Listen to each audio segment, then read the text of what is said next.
Olá, seja bem-vindo à nossa segunda aula do curso de Finanças Pessoais Simplesmente Prospere. É uma alegria ter você mais uma vez assistindo essa aula comigo. Na aula de hoje nós estaremos vendo algumas coisas mais específicas, como o controle de gastos. Sejam todos bem-vindos e vamos à nossa aula.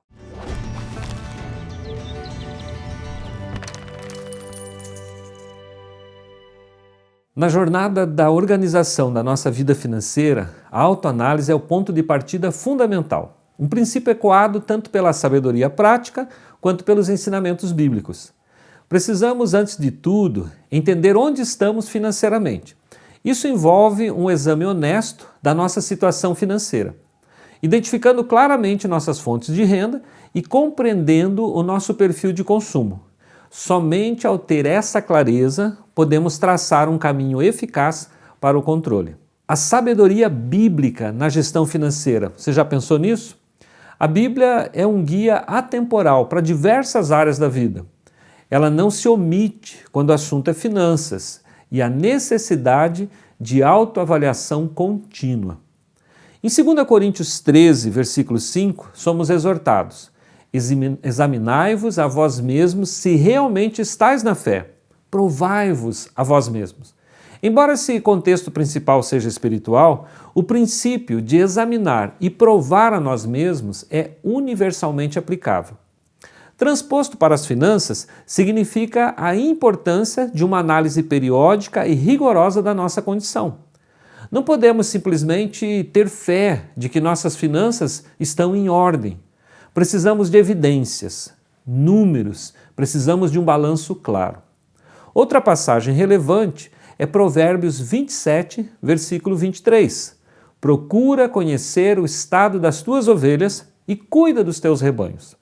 Embora escrita para um contexto agrário, a essência é a mesma. O sucesso e a prosperidade vêm da diligência e do conhecimento aprofundado dos seus recursos. É impossível gerenciar o que não se conhece. Assim, como o pastor precisa saber a condição de cada ovelha, nós precisamos saber a condição de cada real que entra e sai. Com base nesses princípios, a metodologia para organizar sua vida financeira deve seguir alguns passos. Nós vamos ver aqui. Primeiro, quando diz examine-se, ou seja, faça um diagnóstico financeiro completo. De que maneira? Levantamento de rendas. Liste todas as suas fontes de rendas fixas e as variáveis. Seja minucioso. Analise as despesas. Registre cada gasto, por menor que seja. Categorize suas despesas, como moradia, alimentação, transporte, lazer, etc. Ferramentas digitais, planilhas, até cadernos podem auxiliar nesse processo. Esse é o momento de identificar o seu perfil de consumo. Faça um balanço patrimonial simplificado. Liste os seus ativos, o que você possui, poupança, investimento, bens de valor e também os seus passivos, o que você deve, empréstimos, financiamentos, dívidas de cartão. Isso lhe dará uma fotografia clara da sua situação financeira atual. Conheça o seu rebanho, diz lá o texto. Com base nesse diagnóstico, você identificará o seu padrão financeiro. Gasta mais do que ganha? Sobra dinheiro no final do mês? Onde estão os maiores ralos ou vilões do seu dinheiro? Essa etapa ela é crucial para reconhecer hábitos financeiros que precisam ser ajustados. Compare suas despesas com a sua renda para ver se o seu padrão de vida é sustentável. Em seguida, vem o estabelecimento de metas e o orçamento. É onde o texto diz: cuide dos seus rebanhos. Defina metas claras. Elas devem ser específicas, mensuráveis, alcançáveis, relevantes e com prazo definido. Se conhece como metas SMART. Exemplos: quitar o cartão de crédito em 6 meses. Economizar 5 mil para dar entrada em um novo carro no próximo ano. Crie um orçamento. Alinhe suas despesas com suas metas e sua renda. Destine quantias específicas para cada categoria de gasto. A ideia é que cada real tenha um propósito antes de ser gasto. priorize, identifique o que é essencial e o que pode ser cortado ou reduzido.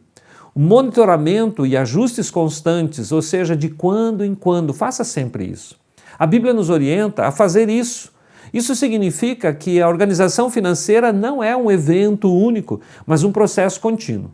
E revise o seu orçamento regularmente, mensalmente, semanalmente ou de acordo com a sua necessidade.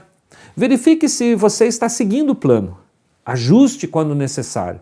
A vida ela é dinâmica, imprevistos acontecem, rendas podem mudar. Esteja pronto para ajustar seu orçamento e suas metas conforme a realidade se apresente. E celebre pequenas conquistas. Isso ajuda a manter a motivação. Ao seguir essa metodologia, inspirada tanto pela lógica financeira, os números, quanto pela sabedoria bíblica de autoexame e diligência, você estará no caminho certo para retomar o controle da sua vida financeira, transformando a desordem em prosperidade e paz. Que tal começarmos pelo diagnóstico da sua situação financeira atual? Vamos lá? Entenda que balancete contábil não é uma coisa complicada, tá? Apesar que para muitas pessoas o termo parece tão complicado. Não é algo também restrito a grandes empresas, mas a verdade é que o conceito por trás dele é muito útil e simplificado para organizar as finanças de qualquer pessoa ou família. Pense no balancete como uma fotografia rápida e clara da sua situação financeira em um determinado momento. Basicamente, um balancete mostra de onde vem e para onde vai o seu dinheiro, revelando o que você possui, os seus ativos, e o que você deve, os seus passivos. É uma ferramenta essencial para entender o seu patrimônio líquido, que será a diferença entre o que você tem e o que você deve. Para criar o seu balancete simplificado, você precisará de duas colunas principais. Numa coluna, você vai listar os seus ativos, ou seja, o que você tem. Nessa coluna, liste então os seus bens, tudo aquilo que tem um valor econômico. Pense em tudo que poderia ser transformado em dinheiro também, mesmo que não imediatamente. Dinheiro em espécie, ou seja, aquilo que está na sua carteira. Dá uma olhada lá, quanto você tem na sua carteira? Então coloca lá, é o seu ativo. Saldo na conta corrente ou na poupança, as contas bancárias, quanto você tem também guardado no banco. Investimentos, fundos de investimento, ações, previdência privada, títulos do governo, etc. Imóveis, o valor de mercado da sua casa, apartamento ou terreno. Veículos, o valor de mercado do seu carro, moto ou até bicicleta. E os bens de valor que você talvez possua, como joias, obras de arte, eletrônicos caros, se o valor for significativo. Direitos a receber, valores que alguém te deve. Por exemplo, você emprestou um dinheiro a um amigo e é um dinheiro que você tem para receber, então é um ativo também. Na outra coluna, você vai listar os passivos, ou seja, aquilo que você deve. Tá? Aqui, liste as suas dívidas e as suas obrigações financeiras. Tudo aquilo que você precisa pagar, como empréstimos, empréstimo pessoal ou consignado, o cheque especial, financiamento do carro, da casa, dos estudos, dívidas de cartão de crédito, o valor total da fatura que você ainda não pagou. Contas a pagar, água, luz, internet, aluguel, condomínio, aquelas que já venceram ou estão próximas do vencimento, mas que ainda não foram quitadas. E outras dívidas, como dívidas com amigos, com lojas, etc., onde você, porventura, tenha alguma dívida. Depois de listar os ativos e os passivos, um em cada coluna, o próximo passo é simples. Você vai somar o total de ativos e o total de passivos. Se o seu patrimônio líquido for positivo, significa que você tem mais coisas de valor do que dívidas. Parabéns, essa é a meta. Se o seu patrimônio líquido der negativo, significa que as suas dívidas são maiores do que os seus bens. Não se desespere. Isso indica que é hora de focar em reduzir os passivos e aumentar os ativos. É o sinal que você precisa reorganizar as suas finanças. Fazer um balancete, mesmo que simples, traz clareza e controle. Você vai se sentir mais em paz com relação a isso. Você vai ter uma visão clara, ou seja, você enxerga de uma forma simplificada onde você está financeiramente.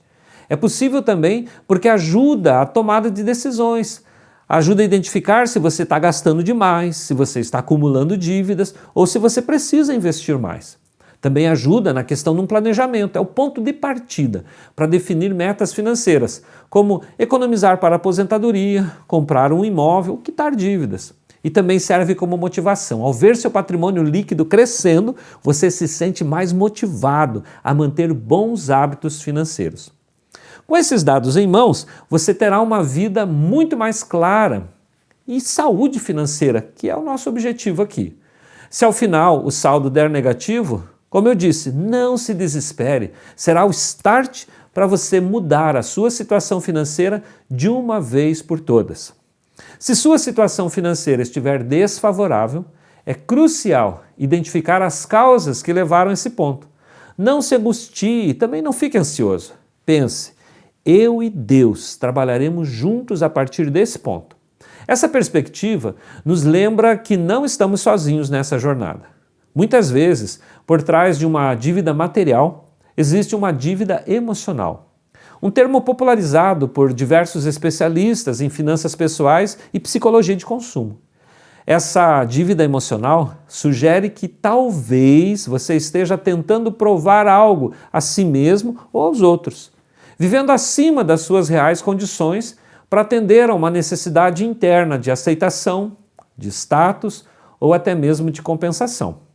Reconhecer esse padrão é o primeiro passo para uma mudança verdadeira e duradoura. A Bíblia é a nossa fonte e referência para esse estudo, lembram? E ela apresenta-nos o seguinte princípio: Deus dá aos seus enquanto dorme. Essa citação está registrada no livro dos Salmos, Salmo 127, o verso 2. Esse versículo, ele não incentiva a preguiça ou a inatividade. Pelo contrário, ele transmite uma profunda mensagem de confiança e dependência de Deus em todas as áreas da vida, incluindo o sustento e a provisão. A explicação pode ser compreendida em alguns pontos chaves. Nós vamos ver alguns deles agora, tá? Se você quiser, anote lá. Tá? A futilidade do esforço humano sem Deus. O Salmo começa afirmando que se o Senhor não edificar a casa, em vão trabalham os que edificam. Se o Senhor não guardar a cidade, em vão vigia a sentinela. Salmo 127, 1. O versículo 2 segue essa linha de raciocínio, destacando que todo esforço humano, a preocupação excessiva, o trabalho exaustivo, que é o levantar cedo, dormir tarde, comer o pão de dores ou de sofrimento, serão em vão se não houver a bênção e a direção de Deus. O descanso, ele é um símbolo da nossa confiança em Deus.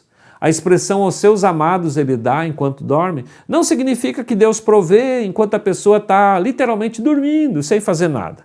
Em vez disso, o sono e o descanso são metáforas para um estado de confiança, paz e ausência de ansiedade excessiva. Quando uma pessoa confia plenamente em Deus, ela pode descansar, sabendo que Ele está no controle e cuidará das suas necessidades. É um contraste com a aflição e o cansaço daqueles que dependem apenas dos seus próprios esforços. Deus, Ele é o nosso provedor e Ele é soberano. O versículo ressalta a soberania de Deus sobre a provisão. Ele é quem concede o sustento aos que Ele ama, independentemente da exaustão humana. Isso não anula a necessidade de trabalhar e ser diligente, mas coloca o trabalho e seus resultados na perspectiva correta. Eles são abençoados, frutíferos, porque Deus assim permite. A provisão não é apenas fruto do nosso suor, mas da graça e da bondade de Deus. É importante priorizar o reino de Deus. Implícito nesse versículo está o convite a priorizar o relacionamento com Deus e buscar o seu reino em primeiro lugar. Quando fazemos isso, a ansiedade em relação às necessidades materiais ela diminui, pois confiamos que Ele ama os seus filhos e Ele cuida de cada um deles. Deus dá aos seus enquanto dorme. É um lembrete poderoso de que, embora o trabalho e o esforço sejam importantes, a verdadeira segurança e provisão vem de Deus. Ele deseja que vivamos com paz e confiança, sem a sobrecarga da ansiedade, pois Ele é fiel para suprir as necessidades daqueles que nele confiam e o amam. Em algumas ocasiões, na minha igreja, tive a oportunidade de trazer uma mensagem bíblica durante o momento da entrega das ofertas e dízimos. Por vezes, ressaltei que Deus trabalha em parceria conosco. Ele fará a parte dele, Deus fará a parte dele, na medida em que nós fizermos a nossa parte nessa parceria. Isso inclui a mordomia dos nossos recursos, a fidelidade e o reconhecimento de que tudo o que temos vem dele e que somos apenas administradores desses bens. Ao afirmar essa verdade, citamos as seguintes passagens bíblicas. A primeira que eu gosto muito é 1 Coríntios 3:9, porque nós somos cooperadores de Deus, vós sois lavoura de Deus e edifício de Deus. Esse versículo é um dos mais explícitos. A palavra cooperadores ou colaboradores, em outras versões, significa literalmente trabalhadores com. Paulo está dizendo que os cristãos trabalham lado a lado com Deus, como se estivessem na mesma equipe, seja cultivando uma lavoura ou construindo um edifício. Deus é o arquiteto e o doador do crescimento, mas nós somos os instrumentos ativos em suas mãos. Uma outra passagem bíblica também está lá na Epístola aos Filipenses 2, versículo 12 e 13. Na NVI diz assim: assim, meus amados, como sempre obedeceram não apenas na minha presença, porém muito mais agora na minha ausência, continuem a desenvolver a salvação de vocês com temor e tremor, pois é Deus quem efetua em vocês tanto querer quanto realizar de acordo com a boa vontade dele. Essa passagem mostra a dinâmica da parceria. Nós somos chamados a desenvolver ou operar a nossa salvação, o que implica um esforço ativo da nossa parte. No entanto, o versículo imediatamente esclarece que é Deus quem nos capacita, dando-nos tanto o desejo, o querer, quanto a capacidade, o realizar, para fazer a sua vontade. É uma sinergia, a ação de Deus divina e a nossa, humana. No Evangelho de Marcos 16:20, também na NVI, diz assim: então os discípulos saíram e pregaram por toda parte, e o Senhor cooperava com eles, confirmando-lhes a palavra com os sinais que acompanhavam. Aqui vemos Jesus, o Senhor, trabalhando ativamente com seus discípulos enquanto eles cumpriam a grande comissão. Eles pregaram e Deus confirmou a mensagem com milagres e sinais. Isso demonstra que a ação humana de pregar é acompanhada e potencializada pela ação divina, cooperar e confirmar. Romanos 8:28 está escrito: sabemos que todas as coisas cooperam para o bem daqueles que amam a Deus, daqueles que são chamados segundo o seu propósito. Embora não fale diretamente sobre trabalho ativo em parceria, esses versículos eles revelam a cooperação de Deus em todas as circunstâncias da vida daqueles que o amam. Ele age em conjunto com os eventos e situações para produzir um resultado positivo, mostrando sua intervenção e cuidados contínuos.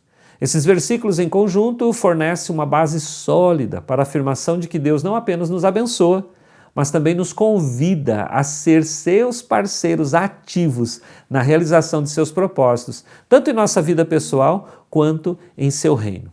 É preciso que nós tenhamos essa compreensão de que Deus trabalha junto com a gente para que o propósito dele na nossa vida aconteça. Decida-se submeter-se ao Senhor, obedecendo aos seus ensinamentos e aplicando os princípios bíblicos em sua vida. Jesus nos convida a sermos seus discípulos e para isso ele nos adverte que seria preciso negar a nós mesmos, tomar cada dia a nossa cruz para segui-lo. A aplicação desse conceito em nosso estudo sobre finanças diz respeito ao estilo de vida que ele nos propõe. Você sabe qual é esse estilo de vida ou padrão financeiro à luz dos ensinamentos de Cristo? Identificar o seu padrão financeiro é o primeiro e mais importante passo para assumir o controle da sua vida financeira. Não é apenas sobre quanto você ganha ou gasta, mas como você se relaciona com o dinheiro e quais são as suas prioridades. Para descobrir o seu padrão financeiro, siga esses passos. Faça um levantamento completo das receitas e despesas, conforme a gente acabou de ver lá acima. Anote tudo, por pelo menos um mês, o ideal seriam 3 meses. Registre cada centavo que entra e sai. Use um caderno, uma planilha, um aplicativo de finanças ou até mesmo o extrato bancário. Mas anote tudo e categorize os gastos. Separe as suas despesas em categorias como moradia, alimentação, transporte, saúde, educação, lazer, dívidas, etc. Seja o mais detalhado possível, ou seja, você terá que colocar tudo no papel, tá? Então, a ideia de deixar a coisa solta não cabe aqui não. Compare a renda versus os seus gastos, tá? Se você ganha mais ou gasta mais do que ganha, as contas fecham no zero, sobra dinheiro, onde seu dinheiro está indo? Observe quais categorias consomem a maior parte da sua renda. Você está gastando muito com coisas que não são essenciais? Identifique hábitos de consumo. Perceba se você compra por impulso, se usa muito cartão de crédito, se vive para pagar contas ou se consegue poupar alguma coisa. Avalie seu patrimônio líquido. Falamos lá, faça esse balancete, mas faça mesmo, tá? Como nós explicamos aqui. Liste os seus ativos, ou seja, o que você tem, e os passivos, o que você deve. A diferença entre eles é o patrimônio líquido. Isso vai dar uma visão instantânea da sua saúde financeira, se você está no azul, se você está no vermelho. Uma vez que você identificou seu padrão atual, é hora de pensar em qual padrão financeiro você deseja ter alinhado com seus valores. Aqui, em nosso caso, com os ensinamentos bíblicos. Aqui estão os critérios para serem considerados: sustentabilidade e equilíbrio, renda versus despesas. Seu padrão deve ser sustentável, ou seja, suas despesas não podem ser maiores do que a sua renda. O ideal é que sobre dinheiro todo mês. Existe uma regra que é a 50, 30, 20. Depois de você tirar o seu dízimo, aplique essa regra. Vai funcionar assim: 50% da sua renda, depois de dar o dízimo, são para as necessidades essenciais: moradia, alimentação, transporte e saúde. 30% da sua renda para os desejos e estilo de vida, como lazer, compras, entretenimento, coisas que não são essenciais, você passa sem. E 20% da sua renda são para as prioridades financeiras: poupança, investimento e quitação de dívidas. Adapte esses percentuais à sua realidade, mas use-os como um guia. Alinhe os valores com o propósito, ou seja, a qualidade de vida versus a quantidade de gastos. Seu padrão de vida deve refletir o que realmente te traz qualidade de vida, não apenas aquilo que te faz gastar mais. Quais são as suas verdadeiras prioridades? É saúde? É educação? É tempo em família? É ajudar o próximo? Tá? Então estabeleça isso. Você vai listar isso conforme eu te falei. Os propósitos dos recursos, ou seja, a Bíblia ensina sobre a mordomia desses recursos. Você está usando o seu dinheiro de forma que glorifica a Deus, ajuda o próximo, vai suprir as suas necessidades de forma responsável? Isso pode influenciar suas decisões de consumo e também de investimento. Você quer ter a liberdade de não ser escravo do dinheiro ou das dívidas? Um padrão financeiro ideal te impulsiona para a liberdade e não para a escravidão. Muitas pessoas, infelizmente, elas se tornam escravas do seu consumo, do seu dinheiro, e fazem dívidas por conta disso e vivem em função disso. É preciso também preparar-se para o futuro, para os imprevistos. Faça uma reserva de emergência. Seu padrão financeiro ideal inclui uma reserva? 3 a 12 meses de despesas essenciais seriam interessantes, porque os imprevistos podem acontecer. Também cuide de investimentos de longo prazo. Há espaço para poupar ou investir em metas futuras como aposentadoria, a faculdade dos filhos ou aquisição de bens maiores. É preciso ter uma consciência clara sobre as dívidas. Já falamos na aula 1 e vamos estar repetindo aqui. O seu padrão financeiro ideal busca evitar dívidas desnecessárias e usar o crédito com sabedoria? A dívida emocional, que falamos agora há pouco, ela muitas vezes se manifesta aqui. Identificar se você gasta para provar algo ou para encher um vazio emocional é um critério importante para mudar esse padrão. E aqui entra mais uma vez a questão da generosidade. Se sua fé é um guia, seu padrão financeiro deve incluir a prática dos dízimos das ofertas, como eu falei acima. Também outras formas de generosidade e apoio a causas que você acredita. Isso não é apenas uma obrigação, mas uma parte do seu estilo de vida e propósito. Isso traz benefícios para a sua própria mentalidade em relação ao dinheiro. Ao aplicar esses critérios, você não apenas identificará seu padrão financeiro atual, mas também construirá um padrão desejado que seja saudável, sustentável e alinhado com os seus valores mais profundos que foram plantados aí no teu coração pelo Senhor.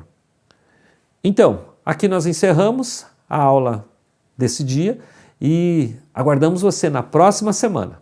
Um grande abraço, até mais!